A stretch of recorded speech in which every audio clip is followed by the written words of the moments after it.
quero fazer a intro.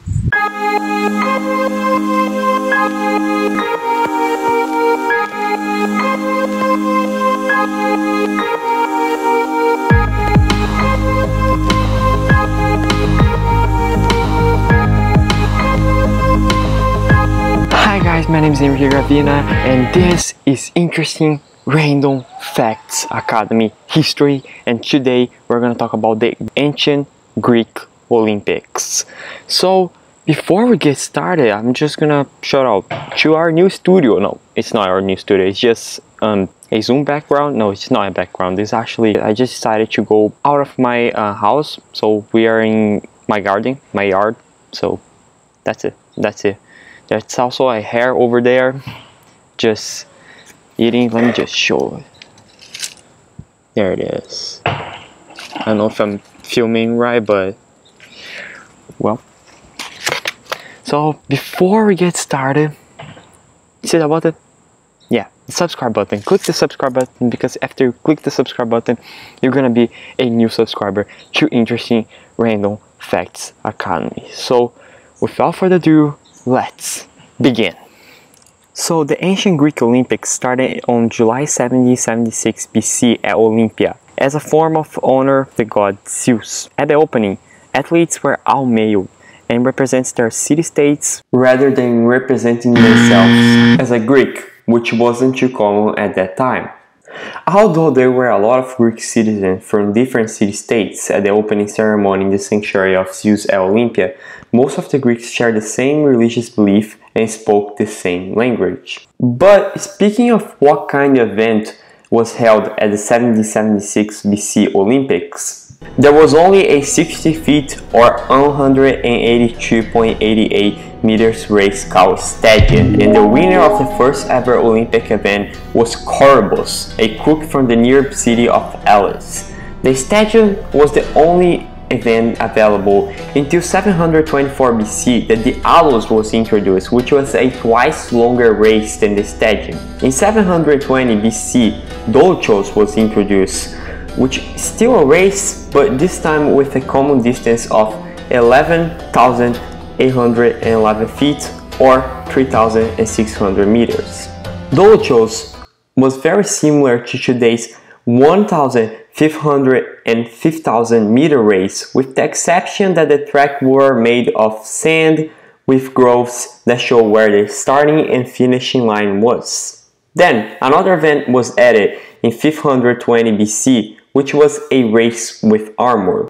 In 708 BC, the Pentalion was added with 5 events in one day, those being long jump, disco throw, stadion, javelin throw, and the famous wrestling match. The long jump was pretty similar to today's long jump, with the player jumping as far as they could, with the exception that ancient Greek players used stone weights to throw by the time that they were jumping, so they could go more further. Also, fun fact is that music played during the time of their jump. Now, for disco throw, players used stone-made discus to throw as far as they could, and later the discus were made of iron, lead, and bronze. For javelin, it was performed with a leather strap and thrown to the sky with the same technique as today. And lastly, wrestling, which was the most popular sport in the ancient Greece, since it was a form to see the hand-to-hand combat with another wrestler.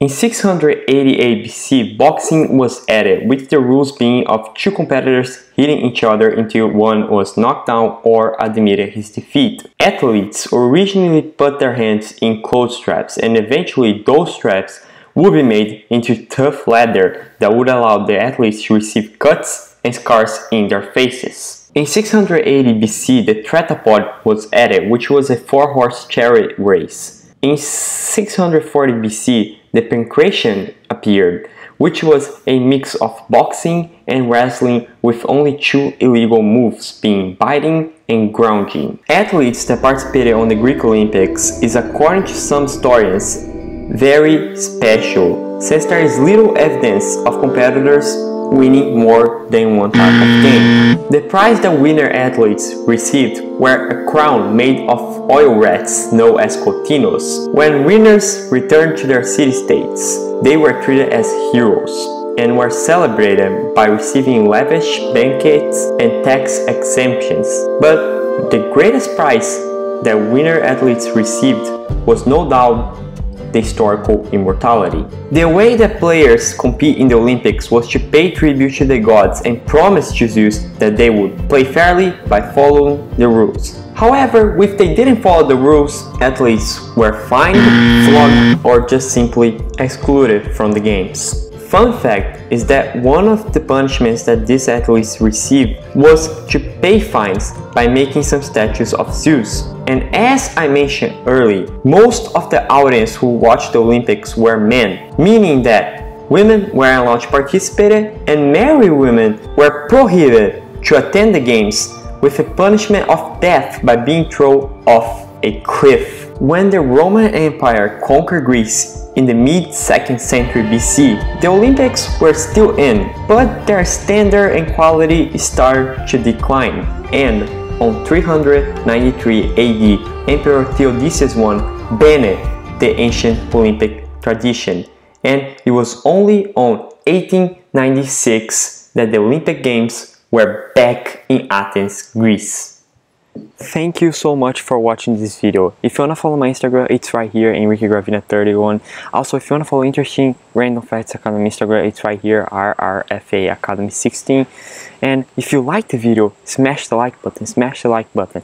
That's all, folks. See ya!